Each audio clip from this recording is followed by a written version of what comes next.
పరిస్థితే కనిపిస్తుంది. ఇక ఇక్కడ చూడొచ్చు, ఇది మొత్తం కూడా ఇది పరిస్థితి ఏది కామారెడ్డి పరిస్థితి. ఇండ్లు ఏడువాడగో ఇది చిన్న చితక ఇండ్లు అయితే పూర్తిగా నీళ్ళలోనే మునిగిపోయినాయి అన్నట్టు.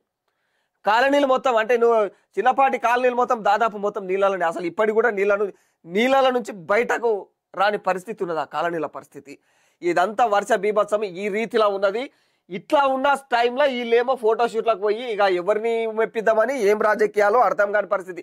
కామారెడ్డి మెదక్ జిల్లాలలో కుంభవృష్టి 50 ఏళ్లలో ఎన్నడూ కూడా ఇసవంటి వాన లేదంట. 50 ఏళ్లలో ఎన్నడూ ఇసవంటి వాన లేదు. 50 ఏళ్ల నుంచి అది ఇప్పుడే తొలిసారిగా ఈ రేంజ్లో వాన అయితే ఇట్లా పడుడు అన్న కోణంలో అయితే అక్కడ ప్రజలు చెప్తున్నారు. ఇక చెరువులు అయినటువంటి ఏదైతే పట్టణాలు ఏవైతే ఉన్నాయో మొత్తం అవన్నీ కూడా తెగి ఏడువాడ హైవేలు గీవేలు అన్నీ ఎక్కడక్కడ తల్లడిల్లిపోతా ఉన్నాయి. మొత్తం ఏడువాడ తెగిపోయినాయి. ఆ చెరువులు తలపిస్తున్నాయి అన్నట్టు చూడవచ్చు. ఇది చెరువా ఊరా తెలియని పరిస్థితి కదా. చెల్రా ఊరు ఉన్నదా, ఊర్లోకి చెరువు వచ్చిందా తెలియని పరిస్థితి.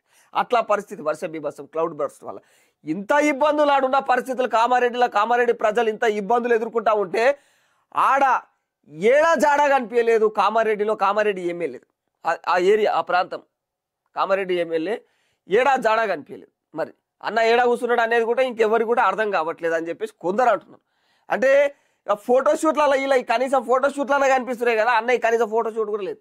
మరి ఎవరు తీయలేరా మరి అన్న పోయిండా పోలేడా అనేది ఇప్పటికి కూడా జాడ పత్తలేదు అన్నట్టు. ఇక కొంతమంది పోయిరు పెద్ద మనుషులు